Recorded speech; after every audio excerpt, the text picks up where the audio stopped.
नमस्कार। सभ्य कहानियाँ चैनल में आपका स्वागत है। आज हम आपको सुनाएंगे बुद्धि का बंटवारा की एक नई कहानी। सत्तू और भानु नाम के दो भाई चंदनपुर गांव में रहते थे। चंदनपुर एक बहुत ही छोटा सा गांव था। गांव की आबादी ज्यादा नहीं थी। दोनों भाई एक ही छत के नीचे रहते थे। दोनों का ब्याह हो चुका था। अभी कुछ दिन पहले ही उनके पिता की मृत्यु हुई थी।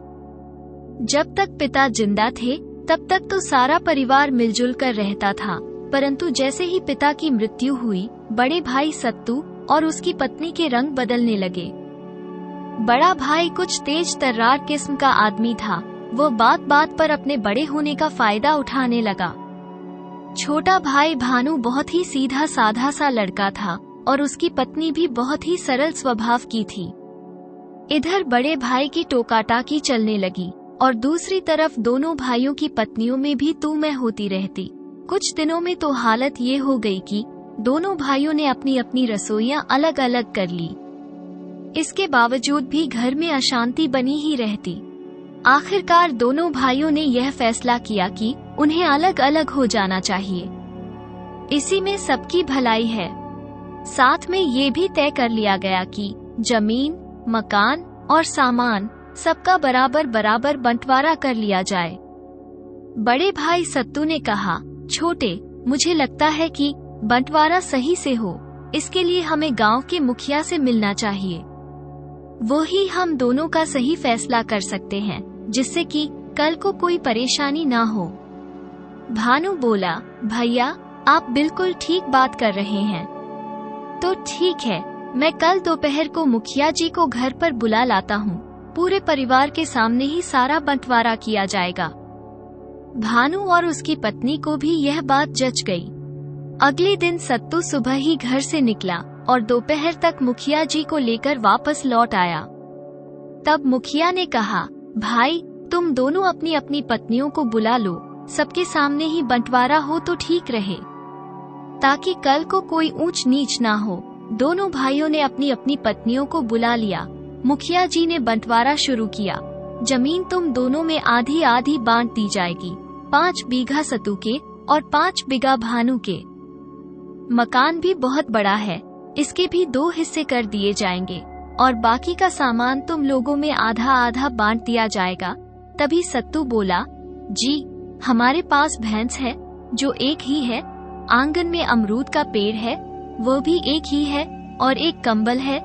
इन तीनों चीजों को आधा आधा तो किया नहीं जा सकता, फिर इन तीनों का फैसला कैसे होगा?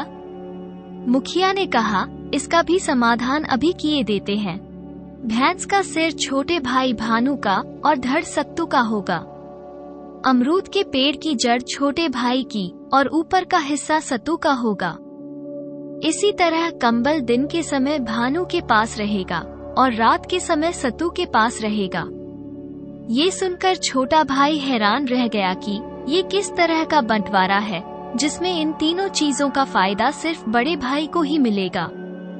परंतु वो फिर भी चुप रहा और उसने बंटवारा स्वीकार कर लिया। असल में बात ये थी कि बड़े भाई के मन में खोट था और वो ये तीनों चीजें हड़पना चाहता था। उसने जानबूझकर यह बंटवारा मुखिया से करवाया, क्योंकि वह मुखिया को रिश्वत देकर इस तरह का पक्षपात पूर्ण बंटवारा करवाना चाहता था। छोटा भाई भानु बहुत ही भोला भाला था और इस षड्यंत्र को वो समझ नहीं सका। खुद भानु की पत्नी भी हैरान थी कि आखिर यह कैसा बंटवारा है।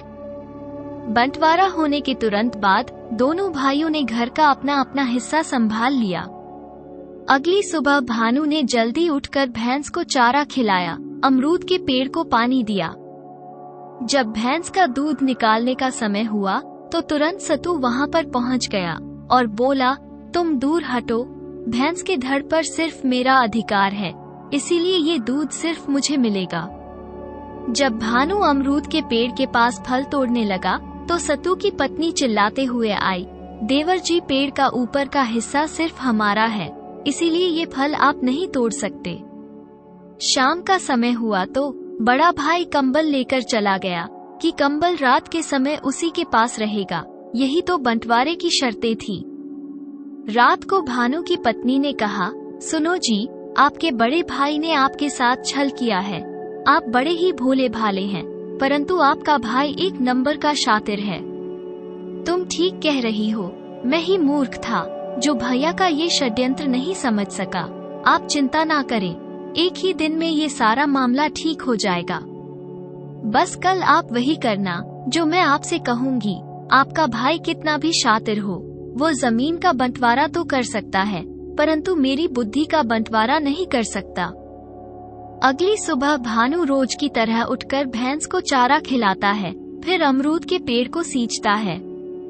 कुछ देर बाद बड़ा भाई सत्तू आया और उसके चेहरे पर एक कुटिल मुस्कान थी। वो भैंस का दूध निकालने लगा। तभी भानु ने एक डंडा उठाया और भैंस के सिर पर दे मारा। भैंस बिदक गई और उसने दूध नहीं निकालने दिया। तभी सत्तू ने झल्लाते हुए कहा, मूर्ख क्या कर रहा है? भानु ने सहजता से कहा, मैं तुम्हारे नहीं बल्कि अपने हिस्से को पीट रहा हूँ। बेचारा सत्तू दूध नहीं निकाल पाया। शाम हुई तो भानु ने कंबल पानी में भिगो दिया और रात को जब सत्तू कंबल लेने के लिए आया तो कंबल पानी से निकालकर उसे थमा दिया और कहा, लो बहुत भारी हो गया है, इसे ठीक से पकड़ लो। पर तुमने इस कंबल को पानी में क्यों डाला? ये दिन में मेरा है और जो चाहे मैं इसके साथ करूं। अब ये कंबल सत्तू के काम का नहीं रहा। गीले कंबल का वह रात को क्या करता?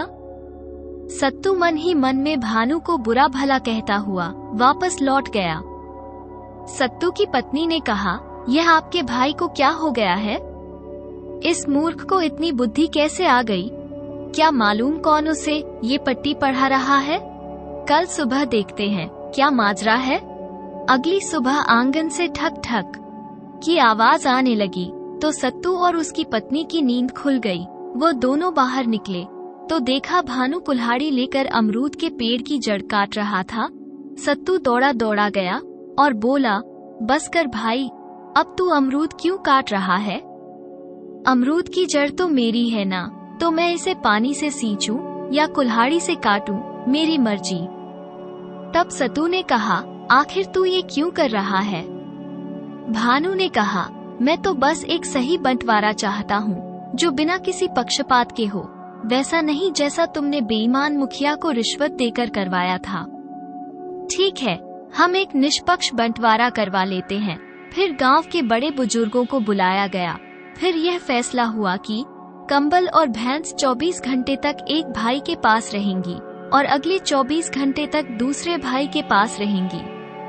अमरूद के पेड़ पर 1 वर्ष तक एक भाई का अधिकार होगा और अगले 1 वर्ष तक दूसरे भाई का अधिकार होगा। इस तरह से पंचायत ने दूध का दूध और पानी का पानी कर दिया। रतौली गांव में जानकी राम नाम का एक आदमी रहता था। रात के समय गली में कुत्तों के भौंकने की आवाज सुनकर जानकी राम जाग गया। तब तक आधी रात बीत चुकी थी। कुत्तों के भौंकने का कारण जानने के लिए जानकी राम किवाड़ खोलकर बाहर आया। उस अंधेरे में एक गधे को देखकर कुत्ते भौंक रहे थे। जानकी राम ने कुत्तों को भगाया। जब वह अंदर जाने लगा तब उसकी नजर बाहर लेटे हुए एक अजनबी पर पड़ी। जानकी राम ने पूछा, कौन है? पर उसे कोई जवाब न मिला। जानकी राम ने उस अजनबी की पीठ पर थपथपाया। बुखार की वजह से उसका बदन तप रहा था। जानकी राम ने कहा, बाहर भयंकर सर्दी पड़ रही है, तुम्हारी तबीयत ठीक नहीं है, अंदर आकर सो जाओ। वो अजनबी बड़ी ही मुश्किल से खड़ा हुआ और हाथ जोड़कर जानकी राम को प्रणाम करने लगा। जानकी राम उसे सहारा देकर अंदर ले आया और अंदर लाकर उसे लेटा दिया। वो अजनबी तुरंत ही सो गया। इसके बाद किसी के द्वारा जोर जोर से दरवाजे पर दस्तक दी गई। दस्तक सुनकर जानकी राम फिर से जाग गया। तब तक सूर्य उदय हो चुका था। दरवाजे पर दस्तक देने वाली स्त्री उसकी पत्नी रत्ना थी। पिछली रात को वो अपने रिश्तेदारों की शादी में गई थी और सवेरा होते ही घर वापस लौट आई। रत्ना ने अंदर आते ही कहा, तुम अभी तक सो रहे थे? सूरज को उगे हुए तो बहुत ही देर हो गई। जब वो अंदर आई तो उसने वहाँ पर लेटे हुए आदमी को देखा और अपने पति से पूछा, कोई मेहमान आया हुआ मालूम होता है? कौन है ये? जानकी राम ने कहा, मैं नहीं जानता, और इन शब्दों के साथ जानकी राम ने उसे पूरा समाचार सुना दिया। रत्ना ने कहा, उफ, बेचारे को गरम गरम दूध पिला देती हूँ तो यह चंगा हो जाएगा।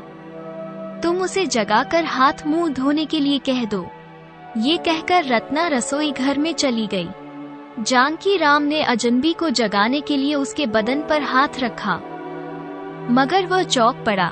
रात को अंगारे जैसा तपने वाला अब बर्फ जैसा ठंडा पड़ा था। जानकी राम ने घबराकर कहा, ओह, ये तो मर गया। ये सुनकर रत्ना रसोई घर से दौड़ी दौड़ी आई और दुखी होकर बोली, बेचारे मर गए, अब क्या करें, ना मालूम ये किस गांव के हैं। इसके बाद जानकी राम ने उस अजनबी की कमर टटोल कर देखा। 1 रुपये की थैली उसके हाथ में लग गई। उसने थैली को खोलकर देखा तो उसमें रुपयों के साथ साथ एक चिट्ठी भी थी और उसमें लिखा था, बेटा नारायण, हमारे गांव में एक आदमी ने बताया कि तुम्हें बुखार है। अब तुम्हारी तबीयत कैसी है? यहाँ पर तुम्हारे छोटे भाई की हालत अच्छी नहीं है। वो ये सोचते हुए परेशान है कि बेटी की शादी के लिए 3000 रुपए कैसे जमा करें। जो रिश्ता पक्का किया है वो बहुत ही अच्छा है। इस हालत में तुम दोनों को अपने पुराने मनमुटाव और जिद को भूल जाना चाहिए।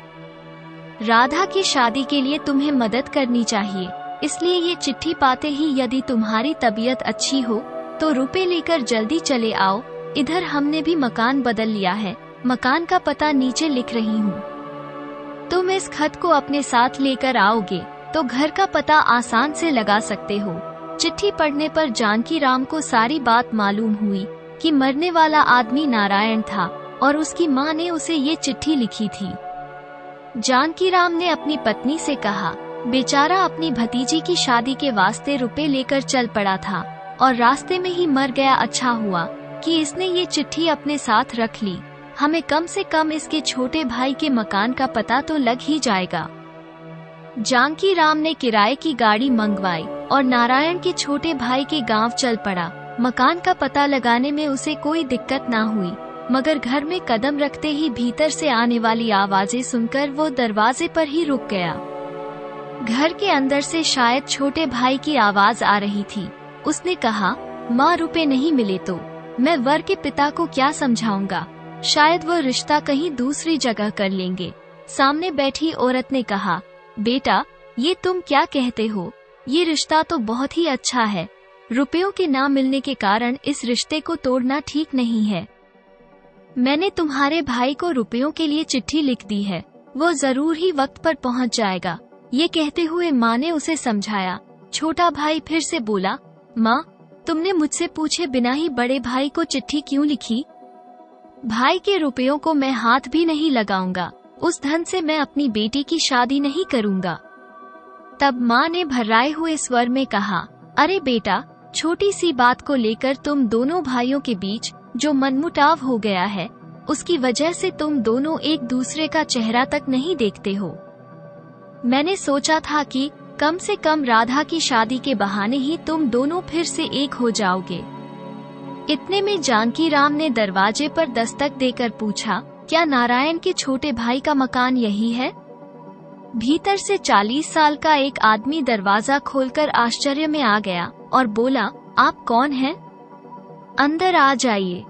जानकी राम अंदर जाकर बैठ गया और रुपयों से भरी हुई थैली वहां पर रखते हुए छोटे भाई को वो चिट्ठी थमा दी। छोटे भाई ने चिट्ठी पढ़ी और कहा, ये चिट्ठी तो मेरी माँ ने लिखी है और भैया के नाम पर लिखी होगी। वो खुद आने में संकोच करते होंगे, इसलिए रुपए भेज दिए। कृपया आप इस रुपयों की थैली को मेरे सामने से हटा लीजिए। जानकी दास ने कहा, आपके बड़े भाई खुद आना चाहते थे लेकिन आ नहीं पाए। आप दोनों की मुलाकात अब इस जिंदगी में नहीं हो सकती। इन शब्दों के साथ जानकी राम ने उसे सारा किस्सा सुना दिया। अब छोटे भाई का चेहरा एकदम सफेद पड़ गया। माँ तड़पकर रो उठी और छोटा भाई रोते रोते बोला, भैया मुझे माफ कर दो।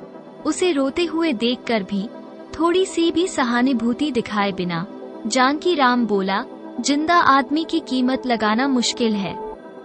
आपके बड़े भाई का अगर आपके प्रति बहुत ज्यादा प्यार ना होता तो तबीयत खराब होने के बावजूद भी वो रुपए लेकर क्यों चल पड़ते? आप अपने भाई के प्रेम से वंचित रह गए, अब उसे चाहकर भी नहीं पा सकते। इतने में 50 साल का एक आदमी वहाँ पर आया और उसने पूछा, ये सब क्या हो रहा है? आखिर हुआ क्या? उस आदमी को देखते ही माँ और छोटा भाई दोनों ने रोना बंद कर दिया और हैरान होकर उसे देखने लगे। छोटा भाई उसके समीप गया और बोला, क्या आप जिंदा हैं? मैं तो बेवकूफ ठहरा, आपकी महानता को ना समझ पाया। और यह कहते हुए उसने अपने बड़े भाई के पैरों को छू लिया। जानकीराम समझ गया कि यह व्यक्ति नारायण ही है, जिसे अब तक सब लोग मरा हुआ समझ रहे थे।